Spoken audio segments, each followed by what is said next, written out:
When people think of Visa, they think of credit cards. But Visa is so much more than just a credit card company. It's a technology and innovation company that's making digital payments a reality for consumers, businesses, banks, and governments all around the world. At Visa, they have a simple and unwavering vision that can be traced back to their beginnings in 1958 to be the best way to pay and be paid for everyone, everywhere. They know that every Visa transaction is a promise. Whether you're at a food truck, outside the stadium, or paying your fantasy league dues online, Visa wants to provide you with the most secure and easy payment experience possible. All you have to figure out is, where would you like to be? Visa, everywhere you want to be. Hey y'all, Uncle Jimmy here. When you speak for yourself, you're forced to think for yourself. And when you think for yourself, the sports world looks different. In order to enjoy this podcast and this show, you need to have the courage to look at the world from alternative points of view and not be offended when you disagree. Speak for Yourself isn't your Twitter, Facebook, or Instagram feed. SFY tells you what you need to hear and not what you want to hear. So, welcome aboard, buckle up, and enjoy the ride. We begin with two huge games yesterday and two dominant teams moving to 10-1. All right, Jimmy Garoppolo and the 49ers throttled Aaron Rodgers and the Packers 37-8 on Sunday Night Football. Lose him. The San Francisco defense sacked Rodgers 5 times and held him to just 104 passing yards. Yuck. Meanwhile, Bill Belichick's New England Patriots choked out the Dallas Cowboys 13-9, holding Jerry Jones' boys without a touchdown. Patriots cornerback Stephon Gilmore placed Cowboys receiver Amari Cooper in witness protection. Cooper did not catch a pass. All right, the question today is, who was more impressive Sunday, the 49ers or the Patriots? I'm going with New England. And I say that knowing that questionable late-game officiating benefited the Patriots. But the tripping call isn't the reason the Patriots beat the Cowboys. The Patriots won because their defense didn't allow a touchdown. The Patriots won because their special teams dominated the Cowboys, including blocking a punt that set up New England for its lone touchdown. The Patriots won because Tom Brady outplayed Dak Prescott because Brady made enough important plays in sloppy weather conditions to beat a team with more talent.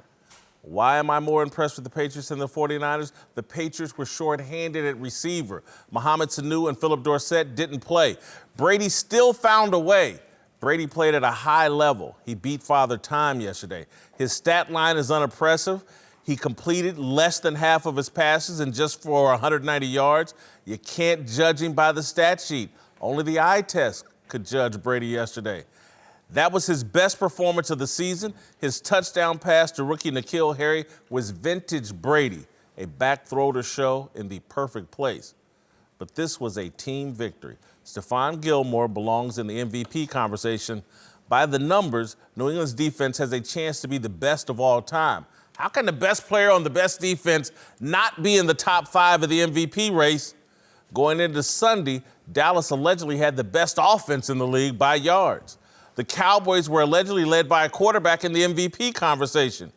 Gilmore picked off Dak Prescott and blanked Amari Cooper. Finally, I have to give credit to Bill Belichick. He dismantled a more talented team. Kyle Shanahan and the 49ers did not do that. They beat up an overvalued Packers squad. Was I impressed with San Francisco? Absolutely. They beat a good team by 29 points. Jimmy Garoppolo was smart with the football. I have my doubts about his decision-making. He erased some of them last night. Green Bay pressured him all night. He protected the football. However, I left Sunday more impressed by the Patriots. All right, joining the desk now, Fox Sports NFL analyst James Harrison, a future Hall of Famer, and LeVar Arrington. Marcellus. Yes, sir. I'll start with you. More impressed by the Patriots or the 49ers yesterday? I was more impressed by the 49ers. And I don't think there's a definitive answer to this, but I'm still going to say this with my chest like there is. I'm going to highlight the biggest difference in yesterday's ball games that shows you that the 49ers were more impressive. The conditions, adverse conditions. We've all been there. We know they say that's the great equalizer because the least talented team has the advantage in adverse conditions because conditions are at play. Think about that. When the conditions are at play, all of a sudden, I played in Buffalo, so trust me, I know some conditions. When your mind and energy can't be transferred and directed just at your opponent, the other color, but also mentally, physically, in leverage, in situations, how to play through the conditions, That's not a neutral playing field. What we saw in San Francisco, nice conditions, a team coming in with an MVP candidate, a team coming in with a good offense, some say great at times, and getting neutralized to the tune of that same quarterback had 104 yards. Worse than that, 0-13 on third downs. Aaron Rodgers went 0-13 on third down. So you look at the situations, not a lot can be told about the Dallas Cowboys or New England Patriots in the head-to-head matchup playing through those conditions, but I learned a lot from the 49ers. I'm with you on the 49ers, and the only reason I don't go with the Patriots is because I'm used to seeing the Patriots grind out games in bad conditions. I'm used to seeing Tom Brady go out there and throw a brick and make it look like a feather. I'm used to seeing Julian Edelman pull in catches and make plays. I'm used to seeing Belichick out-coach the other coach. The reason I'm more impressed with the 49ers is because they just really went out there and dominated and dogged a team and made them give up any hope or reason that they had to even still stay out there. I think when you go 0-13 as a quarterback, as Aaron Rodgers, barely getting over 100 yards, even when their first game, it was, 10-3 against Chicago, and they ended up winning that game. They still had 10 points. He still had almost, I believe it was 200 yards. He barely broke 100 this game. And you're talking about late in the season when you should be playing your best ball as a team. And they did not do that. And the 49ers went in there and imposed their will. I hate to agree with y'all and make it a third person, but they throttled Aaron Rodgers and they throttled the Green Bay Packers. They throttled them on offense, they throttled them on defense, and they throttled them in special teams. They won in every phase. Garoppolo, thou loosed him, and that thou loosing was a whooping. That was not a thou loosing, and he threw the ball away or anything like that. He played very well. The play calling was outstanding. Kyle Shanahan's play calling, it was as masterful as I've seen in the game. It was easily by far the best play calling of Sunday. And the defense, it goes without saying, they were very dominant. And to do what they did against Aaron Rodgers was, to me, I mean, that's a once-in-a-lifetime thing, once-in-a-career thing you see happen to that type of a talent. Okay, I can't really push back against y'all. Y'all have made great points, and there's certainly truth on your side. But no one comes out of that game like, man, the Packers were a little overvalued. They're not as good as their record said. That's where I marked them because, and again, what San Francisco did was amazing. But I really left there like, man, Green Bay is not what I thought they were. They basically beat them boys by almost 40 points. The 8 points they did get, that was just garbage. I don't care how far you overvalue them unless you're saying they're at the value of below Cincinnati. It's no way as a team with a record that you come in and get beat that bad. And I'm thinking if I run with that logic, okay, they're not as good as their record is, but the Cowboys weren't as bad as their record was. So I'm looking at the Cowboys like they should be better than that, but they are more talented than what that record says. 49ers beat a better team. As Bill Parcells says, you are what your record says you are. But also, if you look at Aaron Rodgers, statistically, career worst game? Like, Aaron Rodgers had his worst game ever against who? 49ers. Is that by coincidence or correlation? That was because they caused that to occur. So Dak Prescott, with some inflated numbers by those who are critics of his game, say, Dak Prescott's not the best thrower in our game, even though the numbers suggested he was. Aaron Rodgers, with his resume, no one's going to ever say that he's second fiddle. And yesterday, he looked JV out there. Dak Prescott outperformed Tom Brady. Oh, stop it. Dak Prescott outperformed Tom Brady. Yes, he did. He was consistently inconsistent. That's why he got a pick. He threw it late, and he threw it out of place. No. They were very inconsistent on catching the balls, more specifically Jason Witten. There were so many balls that those guys let Dak Prescott down in making those. You got to make the catches when the ball is there.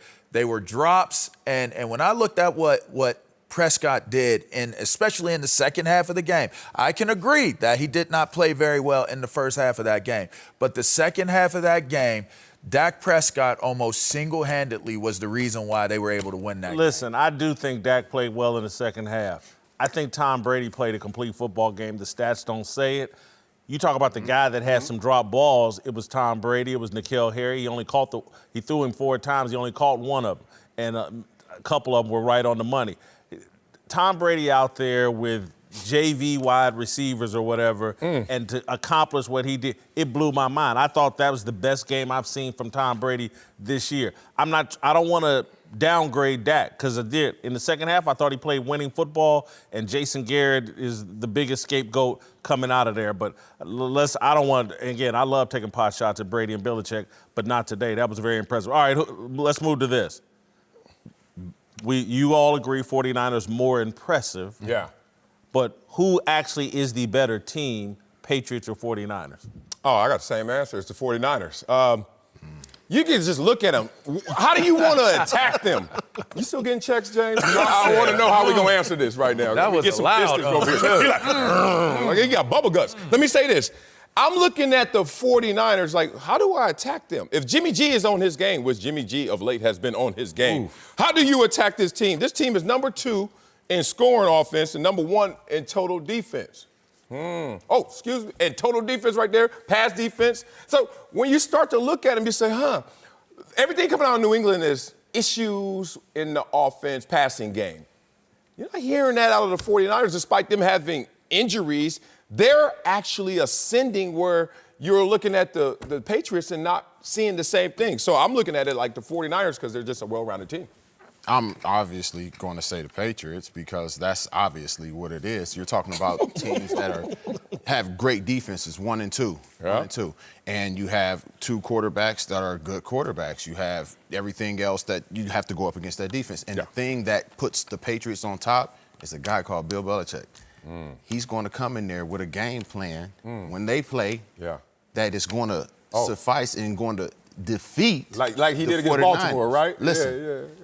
Let's bet it if it happens again. I ain't got to bet you. I already saw it. What you mean? I'm going to bet you forward when I already saw it happen. You got a chance to see it. Once you get a chance to see it and you sit back, you watch the tape, you get an opportunity to see your players actually against what it is that you got to go up against again. It's going to be different. Well, Belichick back to what I was talking about. He's 3 and 6 in repeat matchups in the same year. So what you going to say about that? 3 and 6, not winner. I'll still put my money down on him. I can't go against the GOAT until the GOAT dead. Okay? But I'm like I said, I'm going with the 49ers because I'm going with the Patriots because the coaching is what's going to take them over the top. You have the players. You have a corner that is playing lights out. This man did not get a catch. Now I put him over there and I take away one of Jimmy's targets. Whatever that target is, I'm just scratch him off. He's gone. Yeah. I'm gonna let McCourty and them do whatever they go do with the other one, and I'm gonna have this defense go ahead and just get fired up and peel their ears back. Sounds good. It does sound good, and as much as I would love to go with James Harris, Debo Harrison right there, I got to go with the Niners. And the reason why I'm going with the Niners is, historically speaking, the Achilles heel of Bill Belichick, the GOAT, and that Tom Brady-led offense is what, Debo? A defensive line. And you know this to be true, and that's the only reason. Tom Brady has been playing shorthanded with an offensive line his whole career. How do you neutralize a great defensive line? Get it out of his hand fast. That's what he does. I left the team before they got that Super Bowl, but I'll tell you how you neutralize a Tom Brady, Bill Belichick-led team. A D-line. All right? That D-line with O.C. Umenyiora, Tuck, Justin Tuck, and Mike Strahan, they Matthias Kiwanuka, they dismantled them in those Super Bowl games. I look at this 49ers. Dismantle's a strong word. Those games were close. They dismantled. Dismantle mean it would be like a blowout. No, not on offense. That means they weren't in rhythm, therefore it was a close game because Tom Brady wasn't himself. That's correct. They did not blow them out based upon the way New England's defense played against the Giants' offense. There you go. But when you classically, historically look at what has been the hill for this New England Patriots team, it has always been a stout defensive front. Stout defensive line can put get pressure up the middle. So that quick, talking about he's going to get rid of the ball and all that stuff. Let me tell you something. If they can do what they did to Aaron Rodgers last night, I'm sorry. Man. Anybody who lines up against them is going to have some trouble outside of Lamar Jackson. Okay, well, we keep talking about Aaron Rodgers, and that's appropriate. but Matt LaFleur is the actual coach of the Packers. And if you think Bill Belichick, he's not Matt LaFleur. He's the greatest of all time. And so until I see different, I got to go with the Patriots. They out there shorthanded without Sanu, without Dorsett. They've been struggling to try to figure it out all year. And this guy, Belichick, every time comes up with an answer. And I think until we get to December and some of these guys get healthy, I don't want to just – I'm going to assume the Patriots are going to continue to get better, whereas what we may have seen from the 49ers last night is peak. Just super quickly, what we have not mentioned is Richard Sherman. I know we're talking about elite this, elite that going on in New England, but did y'all see the way Richard Sherman played? Yeah, I saw the penalties he got. I think Richard Sherman is still playing at an elite level. I think the spirit of Legion of Boom is actually in San Francisco right now. Yeah, I love the way he taped up for Jimmy G. Wouldn't do it for Russ. But go ahead. Right. Hey, way to hijack the segment. Wait, all I got to say is, to stay on topic, is if you have to bet on the jockey or bet on the horse, you got to bet on the horse. Oh. However, in the New England situation, we always bet on the jockey. But this year, he ain't got the horses. Oof. Think about this. This team since week 9 is 23rd in scoring and 23rd in offense. So we always say, New England's going to come in and they're going to have a great defense, going to play special teams, hitting yardage, and then they're going to have an adequate or more than adequate offense, even though it's undermanned. This year, they don't have the weapons. And then if you go against a top defense, weapons, but they 10-1. Yeah. And you know what that one was? Yeah. That's what the level they're going to see. What's their record? Same. 8-2. Thank you. I'm talking about the 49ers. Browns. The one they're going to see. Oh. The team they're going to see. I'm trying to stay on topic, but I love y'all. The team that's going to end up, and that could be the Super Bowl. It has to be the Super Bowl. We get it. But if it's not that, then it's a Baltimore with a less record, but who obviously beat them. And beat them easily. That wasn't a close contest. And you think that they're going to correct all their ills. How are they going to correct their ills of late? Even Tom Brady is showing the frustration. Kyler Murray gave them problems the week before. But again, I like the horse racing analogy, but there are some horses that are closers that come from behind, and that's been the Patriots' deal. Is down the stretch they come, and here they come, boom, boom, boom, and the next thing you know, hit them. And look, trust me, I hope they get their brains beat in, but I'm not gonna bet on it. Hey guys, this is Jason Whitlock from Speak for Yourself. Are you ready for what's ahead? You can't always predict the future, but you can game plan for it. Generations of families and businesses have harnessed the power of Pacific to help them reach their unique goals. Whether you need to save enough money to meet your needs, ensure your family is protected, or make sure you don't run out of money, Pacific Life has a variety of financial solutions that can help. Pacific Life counts more than half of the 100 largest U.S. companies as its clients and has been named one of the 2019 world's most ethical companies by the Ethisphere Institute. Protecting what matters most to people for 150 years and counting? That's the power of Pacific. Ask a financial professional about how Pacific Life can help you game plan for the future, or visit pacificlife.com. Joining us now is Fox Sports NFL analyst Michael Vick. Time now for a big story presented by Hyundai. All right, let's return to New England, where the Cowboys failed to score a touchdown for the first time this season. Dallas looked sloppy on offense, going just 2 of 13 on third down, and on special teams, getting a punt blocked in the first quarter, which led to the game's only touchdown from Tom Brady. After it was over, Jerry Jones did not hold back on his team and head coach Jason Garrett. To me, special teams is 100% coaching. It's 100% coaching. How, strategy, it's having players ready, and that's why today give Belichick and give them credit. They did a great job on special teams, and that was really probably the determining difference. But special teams is nothing but coaching. Will Jerry Jones's criticism help or hurt the team? Hurt. Absolutely hurt. And it makes no sense. You're on a short week. You're going to play the Buffalo Bills. Who are playing pretty well. They good, y'all. Like, people out there thinking, Buffalo Bills. All right. They good. You're on a short week. He's your coach. Why undermine his authority? He's your coach. That check will cash in full. So let him coach in full. The standings didn't change after the loss to New England. If you lose to New England, yeah, we kind of get it. They've only lost one game this year. And then you have the guy out there already on one leg. He's a lame duck coach. Now you're going to step on his toes and say, go out there and try to lead this team. And Jerry Jones, you know a lot of football. Maybe more than me. Who knows? Let's go play some Jeopardy on football. But one thing I do know, special teams is more than just coaching. Boy, it's some effort. It's some energy. It's some schematic things that can give you an advantage. I play special teams, so do not go out there and try and put this entire script on Jason Garrett, because really you're just trying to set him up for firing later in the season. Wait till that appropriate time. Handle your business after the season, after you see what this team does in the playoffs. I think it's going to help the team. I think it's going to help him because it's an underlying message in the statement that he just made. And to his point, you know, when you say something like that, you pretty much talking to the players and the coaches. Like, you can look at the entire team and see that it's certain things they could have done better. But, you know, obviously on the special teams, you know, that's just probably a lapse in judgment on somebody's behalf. But that doesn't mean, you know, you criticize the team. But I think it's going to help these guys because when you look at it, now you know the microscope is on everybody, including the coach, including the players, because everybody's subject to be, you know, released or fired or whatever it may be. You know, I think it came at a bad time.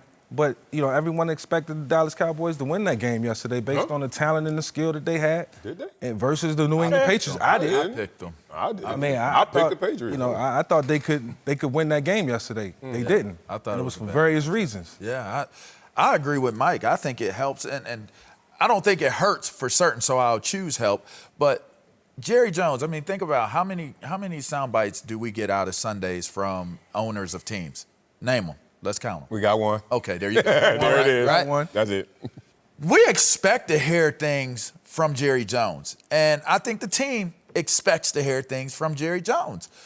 Jerry Jones is no different than the native people that walk around with the red garb on, and the Lions just keep walking. They're a part of the landscape. They're not looking at them as a part of their meal list. They're not going to attack them. They're used to them being around. Their presence does not bother them. And I think that's Jerry Jones. Jerry Jones can say what he wants to say, but it ultimately comes down to who Jerry Jones is paying, who Jerry Jones is hiring, and who Jerry Jones is firing. So I think it helps because it almost seems as though it's more of a respect. I like my offense. I like my defense. We did all right. Do better. Special teams costed us. I support my offense and my defense, and my special teams let me down. So I don't think it hurts at all. Oh, I think it hurts. I think it hurts because you've given all the players an excuse. Oh, it ain't on y'all. It's on Jason Garrett. And players and individuals and human beings run with excuses. We all do.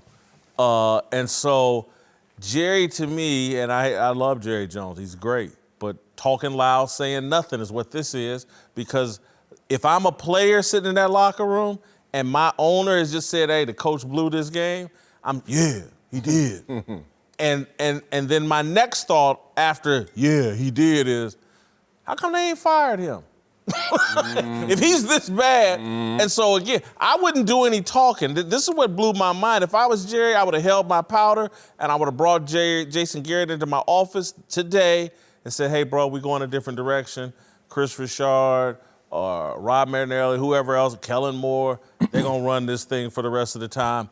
You're out of here. I would have done that. Look, people say, oh, you can't fire a coach midseason. It does nothing. Cleveland Browns did and improved the second half of the season last year. So I just feel like Jerry has given his players an excuse without taking any tangible Who are those action. players? All of them. Tell me who those players All of them. All those players. All of them. From Dak Prescott on down, they have an excuse How now. can you have an excuse when you're getting a paycheck?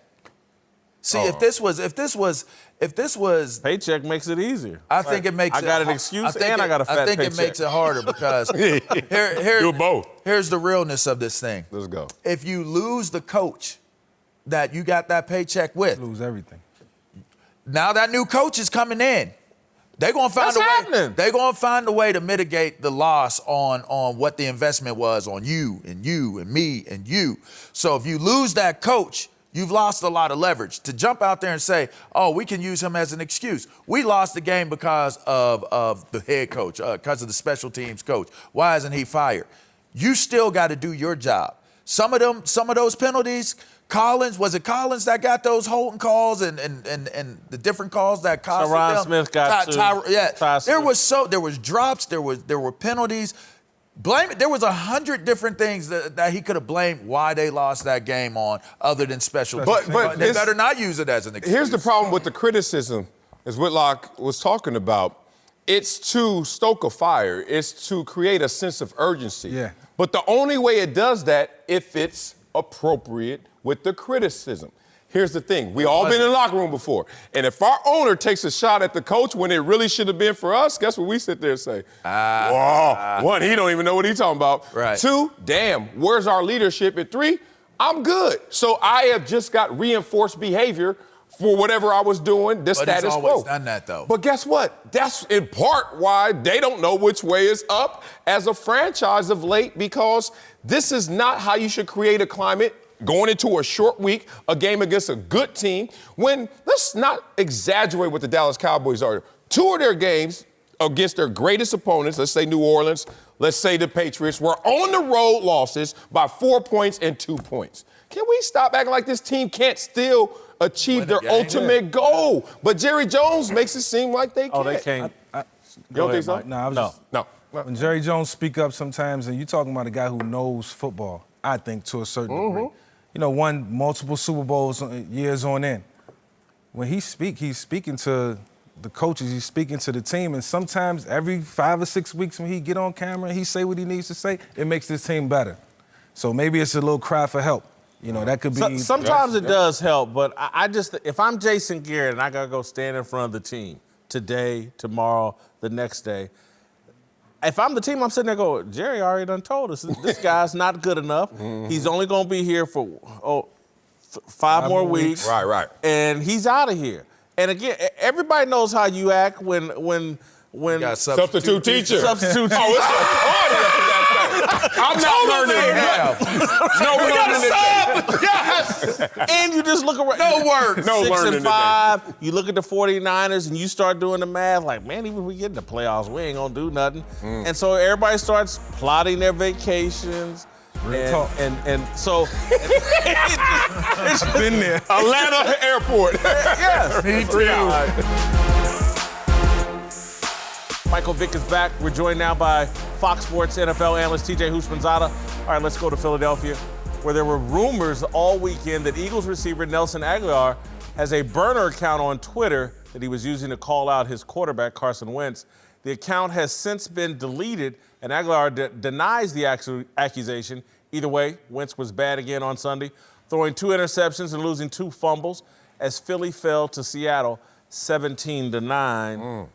All right, the question here is, and I believe the burner account, I believe personally that it was Nelson Aguilar. Oh, gee, Nelson. Will Carson Wentz fail in Philadelphia? Woo. Man, we summing this up, huh? Yeah. Yeah. I would say he would fail, and I'm going to tell you why. One, in the last 2 years, he played 11 games last year, 5-6. This year, week 11, 5-6. It's not a winning record. 2, football is a great game of skill, but a greater game of will. By the very nature, essence of the game, you are trying to move people against their own will. And then the people who are supposed to help you are not trying to help you as much as possible, as fully as possible. Teammates not pulling in the same direction as you. Case in point. Nick Foles gets in there 2 different times, and the team looks completely different in complexion both times. That's because football's militaristic. The key elements of football, trust and communication, to the point where we don't even have to say anything and we know what's up. Nonverbal communication. He doesn't have that. So what's going to end up occurring, because all these stories find a convenient place to land somehow, some way with Carson Wentz and the Philadelphia Eagles, they're going to erode whatever talent, whatever numbers you put up, because guys are not pulling in the same direction. So ultimately, if you gun ahead, say, what do I think? I think this situation is not going to go as advertised. Marcellus, I have to agree with what you just said, and in a sense of, he will fail in Philadelphia. I think, just the bar has been set so high, by Nick Foles, and regardless of when he came in, he did what he did. They won the Super Bowl. Now, it's a ceiling that's been set. And along with Carson Wentz's character, which sometimes has been questioned, by his team, by his teammates, and the public, it just makes it difficult for him. So I think he's just fighting an uphill battle continuously, week in and week out, to win, to be a good teammate. It's a lot. That takes a lot on you. It takes a lot from you to be able to handle that responsibility. On top of that, man, you got a guy who is probably going to go down as one of the greats of all time in Philadelphia history, and Nick Foles, and you got to chase that. That's difficult. It really depends on what is our definition of failure. If winning a Super Bowl and doing those things, 100% he's going to fail. No, I think he's going to get – I think the question is, like, are they going to move off him? Well, that's going to be at least a few years. Yeah. It happens all the time with quarterbacks. When they don't play well, they don't have enough guys around them. And that's all they don't have enough speed. They're slow. They're the slowest team in the league.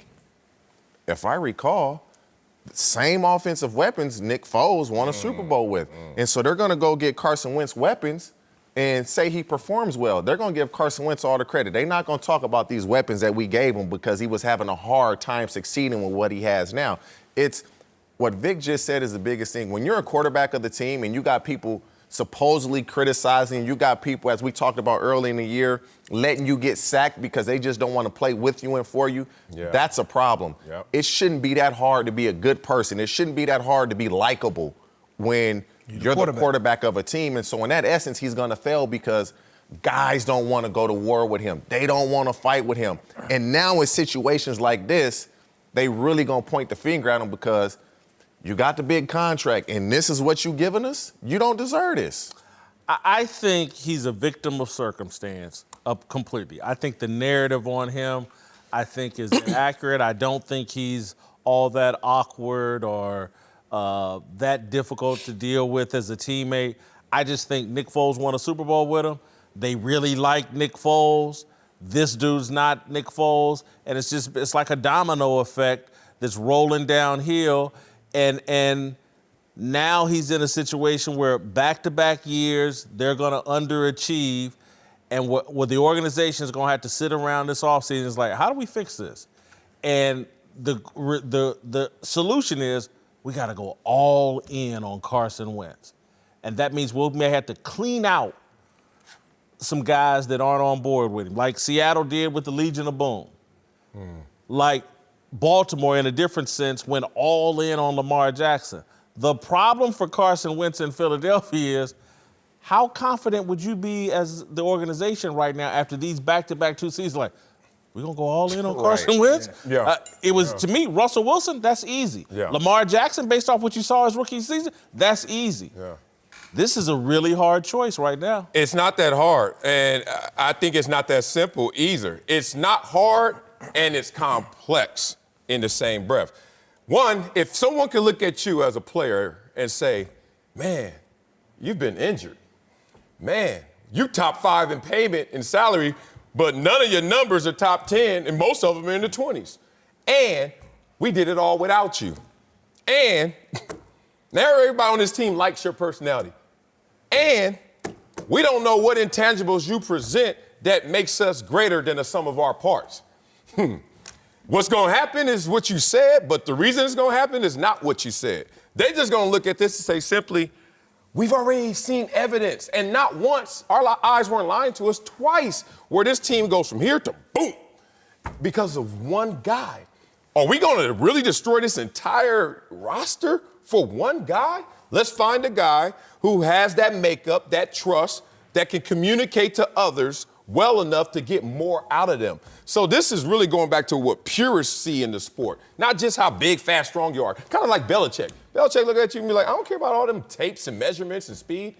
What can you do, and what can I extract from you that's going to be contagious to others? What about that's the what money? Carson doesn't have. What about the money they got invested in? That's where that dead cap. They have to make it work. They got to make it. He's going to be there at least 3 more years. And so what needs to I happen? don't know about 3 more that's years. wrong. He has to. You don't think next year is a make or break year? That's what I consider. That's what I'm Doug talking about Peterson failure. in the offseason is going to have a team meeting and say, listen, Carson Wentz is our quarterback. Y'all gonna stand behind Carson Wentz, and if you're not going to be here.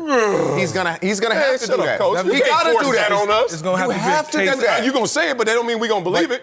How many guys on the team can really just say, No, they're going to show it through their play. I'm not blocking for a dude. and they'll get rid of him. Yeah. And that means it's going to be a failing situation. They're going to have to surround him with weapons and leave no excuses at the end of the day. Like, Carson, we gave you a running back. We gave you 2 receivers. We gave you a defense which is almost already put in place. Next year, I think, is the breaking point. I think it's a make-or-break year for him next year. He'll have everything he needs, but he has to finish strong this year without a doubt. To even have them, to make them want to even go out and put the pieces together for him next year. And then we'll have to just wait and see. But I think He one just more signed his season. contract extension. No, I know. Probably a lot of guaranteed money. I'm looking at it right now. He's in the Carson Wentz ain't going nowhere, y'all. You got to make it work. His dead cap is $70 million this year, and it just keeps going down to $15 million. You gonna take a $15 million hit in 2023? No. 2023. Again, what I think happens with Somebody him. trades for him? Yeah, someone. Okay. He's gonna go to Philly next year and they, like Mike said, they're gonna take all the excuses away, and then and I'm predicting it's not gonna go well. That's why I'm saying I think he's gonna fail in Philadelphia. They're gonna get next year, and then they're gonna move him because his talent says someone should take him, and he should play someplace else, and there'll be a fresh start deal. Yeah. Someone will trade for him. They'll find a trade partner. But I do believe next year will be make or break, and I think he's going to get broke. Nick Foles, the man. All right, welcome back. Whitlock and Wiley, James Harrison, LeVar Arrington are back. Time now for Darnell's question today. All right, homeboy, take it away. Yeah, man, I can't wait to hear from you old folks here. Here we go. Social media was on fire yesterday after Redskins QB Dwayne Haskins was seen on the sideline posing for a selfie with a fan while his offense was on the field, with backup QB Case Keenum taking a snap in the victory formation so they can run out the clock. After the game, Haskins didn't seem too concerned about the optics. Take a listen. I was so hyped. I think I broke a water bottle. I look up and we're in victory. I said, I thought the game was over with already, but I get it next time. All right, Whitlock, I already know what you're going to say about us millennials taking selfies. Yes. Was this really a big deal? Yes. Come on, Whit. Yes. It's Why? unprofessional, man. It's unprofessional. I mean, what more is there to it? I hate to be old with you, and I ain't that old, but I'm going to go with you on this one. Let me say this.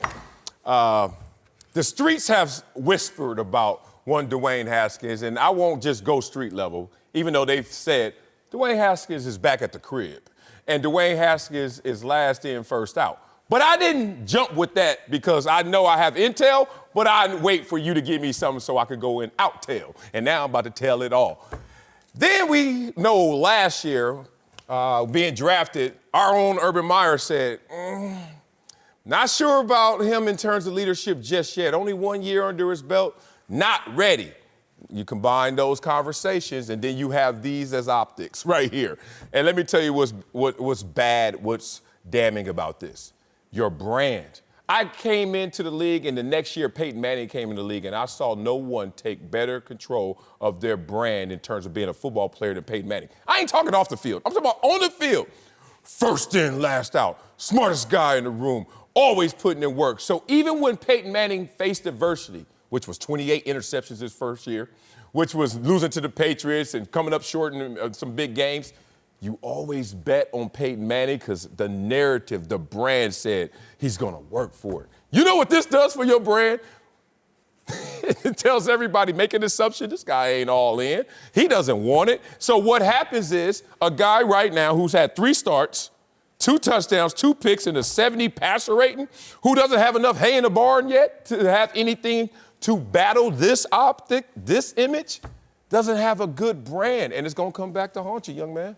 I don't think it's a big deal because of the situation altogether, but at the same time, Yeah, I believe he has to mature. He has to look at the situation, understand everything that's going on, and it goes back to some of the things that Whit says. It's the kids nowadays. They want the likes. They want the followers, and that was just an opportunity for him to be like, this is me. This is what I did. Let me get a selfie with the people. And you got your first win, and y'all got your second win as a team. I mean, yeah, it's something to get excited about, but to actually lose where you're at and entirely of where the game is, and to miss an actual snap that should be like a celebratory thing for you because you did just get your first win, this is very unprofessional, and I hope that this is something that he can learn from it and not happen again. Immature, unprofessional, I'll agree with all those things, but is it a big deal in the context of what the Washington Redskins represent at this moment in time? Here we go again. Former Redskin LeVar Arrington. He is Redskin hater. Go ahead. I am not a Redskins hater. Go ahead, man. I am not a Redskins hater. And I'm sorry. Hatter. What do y'all call it? Hater. HTTR, what's that? I am not a Redskins hater. What's your point? Tell me what happened. What's going on? My point is that these fans have been needing to have some type of relief. He took a moment to take a selfie, and we done made him not a leader. He's not a professional. He can't lead the team. You can't wait one more moment to take a selfie? His brand is going. Listen, let Case go get that kneel down and take the victory snap. They're not running, unlike what Pittsburgh did. Unlike what Pittsburgh did when they ran a running back missile screen on the last play of the game. Let that man get a little bit of swag time. Let me tell you why you're wrong. I'm going to tell you why you're wrong. Me too, after you win. I think he looks very nice. I'm going to tell you why you're wrong. Seriously, because he just gave you insight into what he's actually thinking about. Is he thinking about him and his teammates and the 47 guys that did that? He's thinking about the 12th he's thinking man. He's thinking about the other That was the 12th man that was a part of their victory. Yeah, okay. He won the game. That ain't Seattle. He won the game. Y'all do know that. Everybody else except for his Darnell's got his red challenge I sure hope so. Going on. Challenge light. What? Turn this off. Hold on, Whit. Popo. He wasn't just taking a selfie with the fan. If you saw on the sideline, he's hugging his coach. He's shaking up with his teammates. This was a whole celebration. James, you brought it up. This was his first win under his belt. Their second win of the whole year. They ain't going to the playoffs. This is the best it's gonna get. Let the young man celebrate. Can I object, Your Honor? You could have celebrated. Here's the thing, and look, I'm gonna tell on myself just to let you guys know that I'm not up here trying to preach. I'm just trying to talk from experience. We used to have Saturday substitutions. Y'all remember that, right? Yeah. And let's be real. It's hard to focus on Saturday walkthrough substitutions, but it was telling. It was a snapshot.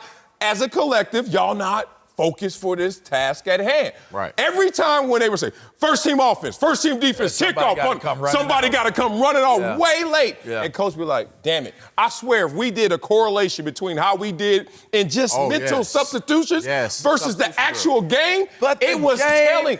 Your mind is not into No, it wasn't. It had a victory for a nation. You act like he balled out, though. You had 2 seconds, man. You act like he balled out. 2 seconds? You can't wait 2 seconds. You can't wait 2 seconds. He said the man said he lost track. Exactly. I'm not paying attention to what's going on around me. Everything else is less important than me. Woo. I hope he learns from the moment of missing during the victory. I'm not saying it's a big deal. But to condemn him and say, I'm not how immature, he can't be a successful pro. Do you realize that was Bill Cowher? You would have been sitting on the sideline for the next game. You do your thing, Mr. Haskins. You gave them a victory, and those fans haven't had an opportunity. Them other 46 guys gave him the victory. Haskins was along for the ride. All right, Darnell, did anyone win the Super Six? Unbelievable. No jackpot winners, but huge shout out to the 2 fans who walked away 5 G's Richards this weekend.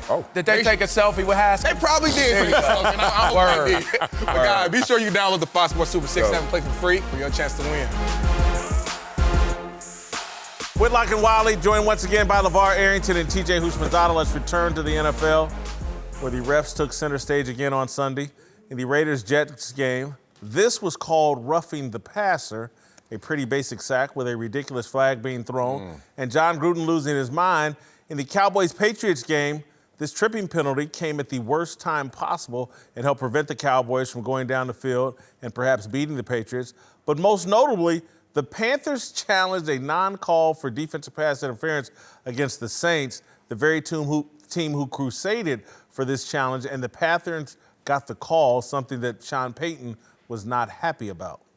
Yeah, look, It wasn't our best game, and by far it wasn't their best game, and quite honestly, it wasn't New York's best game, and so it is what it is. Look, I'm not going to get into it on the replay relative to the fouls, the change that took place in the offseason, but sitting in on every one of those meetings, I don't know that it's exactly what we discussed, where we are today with it. In fact, I'm pretty sure it's not, but we've got to be able to adjust to it.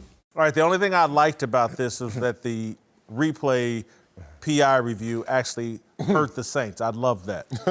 Other than that, though, there's just way too much conversation about the refs, man. Yeah. We have to fix this, and the question is, can the officiating be fixed? No, because we don't have a system in replacement that's going to be better, that's not going to have the same conversation, but in a different tone, different direction, and different issues that's going to come if we get rid of this system. So, no. And we tore a lot of meat off the bone last week talking about this. We are trying to replace human error with overlapping more human error, but just doing it slower and calling it replay. Replay is so bad right now that when they actually get it right, we're still upset that replay got it right. They want replay to be wrong even when they're right. And that's crazy because this is actually a good call. Like, overturning this one, no. I'm with you.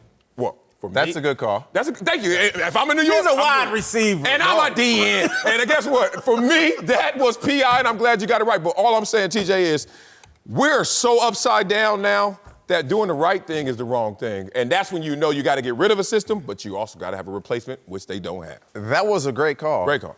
But I thought DeAndre Hopkins, when they played Baltimore, was more egregious than that. They didn't overturn that. This is the problem. Can it be fixed? We talked about it Friday, like you said. Yeah.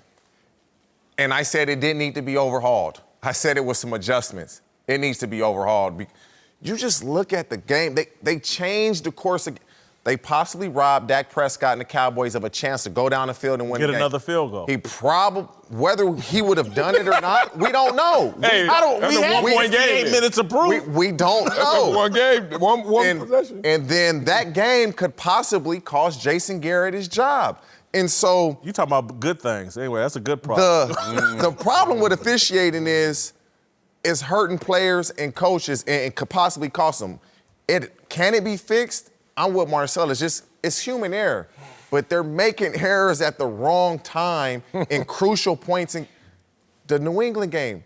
Dante Hightower was tripping before he even made contact with the second lineman. They need to be able to replay that and say, oh, that was a bad call on our part. But it needs to be overhauled like we talked. There was a movie called The Running Man with Arnold Schwarzenegger. I'm sure we all remember it. I remember the dance more, but anyway. No, not the dance. It was a movie where they were thrown into this maze, and it was a race who could get there, not lose their life doing it. And that's a lot like the officiating. It's not broken to be fixed. It's a part of the entertainment. It's all these different things in the Running Man movie that popped up, came out, unexpected this, unexpected that could derail you. It wasn't even the other opponent that could derail you on what was taking place within the game. It was the unknown. These referees provide a level of entertainment based off of the unknown. The purity of the game may be, the integrity of the game may be altered by what we look at, what these referees are calling or not calling. Seeing these old dudes on TV is entertaining, throwing flags you around, would lose your changing mind the game. if you was playing and this happened in a game that was important. And somebody losing their mind provides entertainment and viewership. It gives you the wild card. It gives you the X factor that, look, in X's and O's, there needs to still be an X factor, which is like, whoa, no matter how many ways we've seen this, here's a stat sheet for this team, this stat sheet for this team. But there's something that you can never configure, which is the stat sheet of the officials. Yeah, I never know what the official's going to do for it. He has a point there. That's some accountability. Tell me one time. Look how hot we got. Tell me one time in a college meeting, because colleges have to do it if they're big enough. The pros have to do it. When they bring in the officiating crews to go through all of the rule changes. Points of emphasis. How many people are happy and like, oh, it's good to see you guys. Great to see the referees. Oh, these are great rule changes. Name 1 year when you met with him. I get your point. There's never been any type of buy-in to it. Can officiating be fixed? I'm going to tell you, yes. It can be improved. Would be my point. All right. And the issue to me. So it's broken. This is where I would defend the refs. There's too much on their plate because of player safety concern.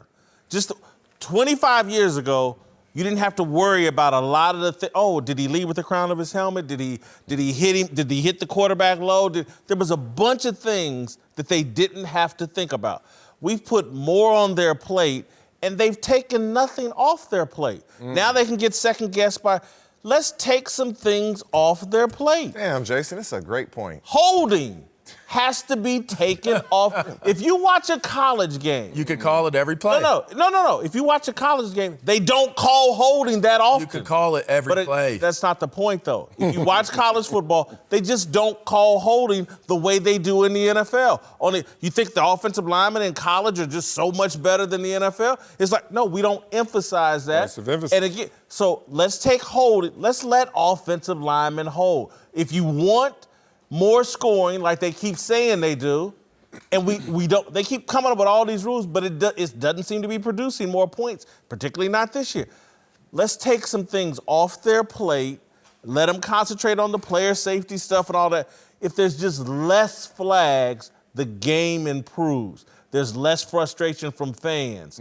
Again, the tripping deal yesterday is ridiculous. But it was a trip. No, it was a trip. No. He put his leg out. He was falling before. He put his leg out there. LeVar, here's my deal on the tripping. Did he trip him? Did he put his touch leg him? out there? He did. It's clearly an infraction. To me, what he did was he needed. Where'd he touch him? He needed. But that ain't part of tripping. That is Right. tripping. I don't. You impede someone's progress using something. 2D lineman. That's defensive lineman. 2D lineman. No, he's a lineman. He was a rush lineman. He was a rush backer. I wouldn't have got tripped. Y'all like always that, come so at us. it doesn't come up even with this apply shit. to me. We I'm just know it. saying. We've been in those circumstances when it's tripping and not. To me, in order to call tripping, it needs to be the calf, ankle area. Focus, huh?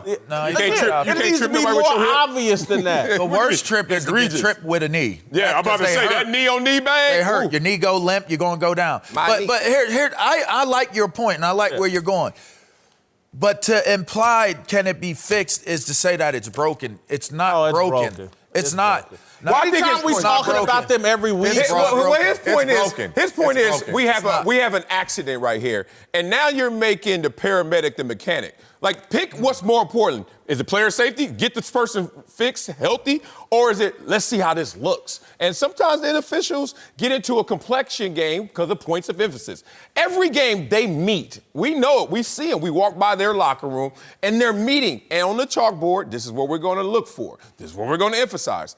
That means there's a pecking order. Yep. What Whitlock is saying is, let's take a couple of those things off so that there's a shorter pecking order, and then you can focus on the things that matter most that improves the game. And you're still going to have a problem with what. You still have a problem even when that list is. You're still going to have a problem. Let's say they're throwing 15 flags a game.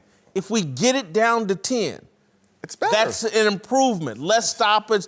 Right now, and again, they should take all. They got to legalize whatever goes on special teams because a third of special teams plays, there's a flag. It's boring. It's terrible. So that's what I'm just saying. Just take some things off their plate. They want to call. They can have replay review and all that stuff, but just less flags, less stoppage. TJ Houshmandzadeh and LeVar Arrington are back. Let's return to Philadelphia, where a win over the Eagles yesterday made Russell Wilson the first quarterback in NFL history to lead his team to a winning record in each of his first 8 seasons.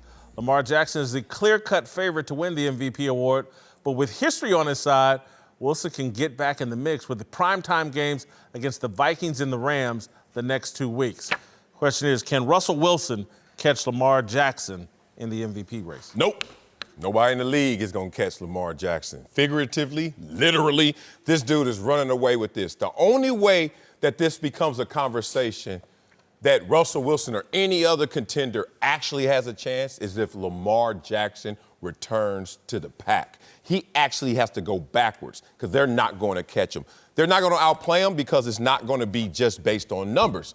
I told y'all a long time ago, this guy has the it factor. We had this like rock star conversation. Which quarterback is next? And I'm like, Patrick Mahomes is going to be the best one, but the one that could create a mania is Lamar Jackson. Who's leading Pro Bowl voting? Anybody know? Anybody know? It's probably Lamar. They don't vote for MVP, though. Oh, no, I'm not saying that. I'm just showing you popularity. I'm showing you what this it factor looks like in measurables. By a landslide, too. I mean, Lamar Jackson. And it's crazy, but when you talk about what he's going to do on the field, and we'll see his primetime performance tonight, I'm wearing my purple, be in the building, rooting for Lamar Jackson. It's totally converted people like me and casual fans talk about Lamar Jackson and them. I've heard more Ravens fans say Lamar Jackson and them, and that's what's happening right now. I think it's his to lose. It's gonna be tough because both of them have great records. But what Lamar does, everything is splashy. It catches your eye. Whereas Russell Wilson is he's just steady. He's gonna get the job done, and it's almost like Steph Curry in the NBA. When he's making a lot of threes, that catches your eye. That guy's doing spectacular dunks. That's what makes the highlights. Lamar Jackson's, his plays make the highlights because it's things we haven't seen since Vic. And MVP voters are different than the fans. They're fans as well. No, it's media. They're fans, the media, they're fans as well. And so they see these splashy plays. Now, the only way he can catch him is if the Ravens, as a team, backslide. Because they normally give it to the best player on the best team. And so if Seattle has a better record than Baltimore and the Baltimore Ravens end up taking a couple L's down the stretch, then Russell Wilson can catch him. I don't think he's far off as it's being made to sound, for one. Lamar's got a big lead. I don't think it's far off. Secondly, when I look at Russell Wilson and his body of work, and for him to have never been named an MVP of the league is I think definitely it bodes well for him. It's in his favor. You got to look at that body of work. Talk. You got, hey, listen. Not good. That's not good. There are a lot of guys that go to Pro Bowls and are all pros that should not be Pro Bowlers and all pros. I'm sure you'll agree with that. I'm sure you'll agree with very that. true. I'll agree with that. I did it. It's really based a lot upon reputation and belief in what you truly are. Now, he has been a one-season sensation. We can give him some of last year, but this is his year as a starter. There is still going to have to be a level of accomplishment by Lamar Jackson that is so you just cannot fight it. Individual or team? He's doing that. He's going to have to finish it. He's going to have to finish this it. This literally is a parallel of last year. Let me tell you about these MVP voters. Everybody, I kept telling y'all Drew Brees is not winning this award. Yeah, he is. Got the story. He's never won it before, and he's playing such a fundamental game, and look how great his numbers look. And then they voted 41-9. You only get one vote. NFL gets it right. Just vote. Who you want? Everybody can talk it up. You got one. Oh, Patrick Mahomes. 41-9. So this year it's going to sound like a little Russell Wilson. The numbers are... Man, stop. The splash effect is going to happen. This dude is like, I seen cats in high school had that trifecta. You seen it. The straight A student who is the best on the team, who also got swag. Like that it factor makes you got to get out that class. Only thing I'll say, again, what happened to Drew Brees last year is they tripped a little bit, or he did, coming down the stretch. He did. And so, again, narrative and the media, and Russell Wilson has a nice little narrative. He does. And it can, if Lamar, again, I think TJ's right, if somehow they finish 12-4 and somehow Russell Wilson's at 13-3 and somehow won the NFC West. He's going to get the benefit of the doubt. Yes, and again, I believe. Because it'll go down like, oh my God, he played in the same division with San Francisco and won the division. Lamar's in the AFC North. That's no Ben Roethlisberger. That's a trash Cincinnati team. And got banged by the Browns. And Cleveland, which is kind of a hot mess. But they beat them. Right. No, I get Cleveland it. But what I'm saying is, people are going to sit around and say, man, this dude just won the toughest division in football. But we got to understand, when they went head-to-head. Here come the hammer. That's going to matter. They went head-to-head this year. Mm-hmm. And he went head-to-head with Brady. And he went to, come on, Deshaun. I'm just, come on, y'all. Media loves narrative. And you know what? Media loves narrative. And deeper than the narrative is going to be the facts. And these last 2 weeks, He's been 2 of his 3 worst ball games, Russell Wilson. So if you think about it, when the real pressure came, MVP discussion, Lamar Jackson or Deshaun Watson, stop. They played each other. Then you see Russell Wilson and Lamar Jackson, they played each other. Marcellus. The last 2 weeks, this has not been MVP numbers by Russell Wilson. We're in an era where narrative trumps facts. That's what the whole discussion's been going on in American society. Not MVP voting. Last year, did that work with Drew Brees? I'm gonna give you another example. Go ask Shaquille O'Neal how narrative can get in the way of your MVPs, and Steve Nash stealing 2 of them from Shaq. By the numbers, Shaq left the NBA with 1 title, with 1 MVP, not because he wasn't the MVP a bunch of years. He never had the right narrative. Guys like Steve Nash sneak in there. Michael Jordan, they vote different in NBA. No. But again, it's media. So is it more of a likability thing? No, it's not a likability. It's just media loves narrative. Again, Karl Malone stole 1 from Michael Jordan based off of narrative and kind of career achievement. Charles Barkley got 1 off of narrative. Not apples to apples, though. We ran with a narrative last year until they said, he fell apart. Drew Brees fell. What we're suggesting Russell Wilson is falling apart. Y'all look at these numbers. Russ going to get the MVP of the league. Quarterback rating, 75. Russell Wilson's going to get the MVP of the league. Mike, he could. All right, coming up. Stop that. Uncle Jimmy's back. There he is. You know? No. Yes, sir. In a minute, but where you been? Who's the big dummy of the day? Hey, man, big dummy of the day, go to the person that said, I ain't never betting against Tom Brady and the Patriots. This the same person that said, I'm going to stop dating women that can't make nothing in the kitchen but reservations. How'd that work out for you? Not well. All right, let's talk Dak Prescott. The Cowboys quarterback is still without a big extension, and he's been waiting for. He had a big chance Sunday to cash in with a win over the Patriots, but Dak and the Cowboys fell short. Marcellus. Yeah. Did Dak cost himself any money yesterday? No. Did the franchise tag change yesterday? Go get franchise, man. We know what this is. 33.4 Dak, that's what you're going to get next year. Plus, if you want to say he's not getting a long-term deal. I don't think the numbers add up that way. I think the numbers suggest that they're incentivized to tagging him out, Kirk Cousins style. But even if he is going to get a long-term deal, he didn't lose money yesterday.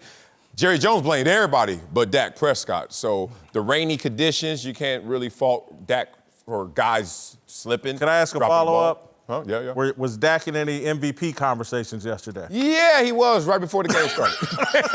All right, they kicked that ball off. Nope. What's your take on Dak Prescott? Did he lose some money? Hell, I don't know, man. I ain't in that man's pockets. And you don't need to be in his pockets either. What I saw last night from Dak Prescott, Dak looked like Otis Redding. Sitting on the dock of the bay. Oh, wow. You know, I wish he was mic'd up. You know, if he was mic'd up last night, you'd have saw him sitting on that bench. It probably would have sounded something like this here. Let me see if I can get it. I thought it was just another football game. Then I found out it was in the freezing rain. Now 2,000 miles I've flown, and it's a long way from Jerry's home. Oh, I'm just gonna sit on the Dallas sideline, watching these crowds make fun of this behind of mine. Ooh, I'm just gonna sit on the Dallas sidelines, wasting my time. Woo! It looks like nothing's gonna change. Hey, Amari Cooper gets hurt each and every game. Now, Jason Garrett, he can't do what Jerry Jones wants him to do. So I guess this team shall remain the same. Woo! So listen here, Jerry Jones. Now we all know I ain't no Pat Mahomes. Oh, but you gave Zeke 50 mil. And he's playing like he's just in Cabo still. Oh, so I'm gonna sit on the Dallas sideline, watching these crowds make fun of my behind. Ooh, I'm just gonna sit on these Dallas sidelines. Okay. I'm wasting time. Hit the whistle. Not that good. You Tim. dry? Your lips Never got dry? that far now. Hell yeah. Lick your lips first. I didn't see whistle in the contract. Yeah, you should have licked your lips before Lick you your lips tried that. first, Well, brother. hell. All right, that wasn't was bad. It wasn't bad. You finally got through a Dak segment without calling him Daiquiri Fitzgerald Prescott. There it is. So we didn't get any Progress. glory. That is Looks progress. like some things will never change. Daiquiri Fitzgerald Prescott, you gonna always be the same. I'm sorry. We gotta I couldn't go. let it go. We gotta get to my. I'm only dropping him 2 points in my approval rating. Yeah. Dropped him 2 points in job performance. He's still a role player at 67. Yep. I'm shocked, Marcel. How do you remain lower than me? Yeah. Champion Dak. I'm known as the Dak critic. Well, because I have higher expectations for him and Oh. I believe more in him. So last time we did him, he was in MVP conversation. This is after this game where the job performance takes a little hit, even though it was raining. But he's also the authenticity. Dak knows he wants to be MVP and he knows he wants to get paid, but he's lying about both of them. So when it was raining, did the Chargers expect you not to get sacks? Oh, it happened. I tried to tell him before the game. Don't bet on Wiley All right, in the the rain. internet agrees with us. Scout Team 45%.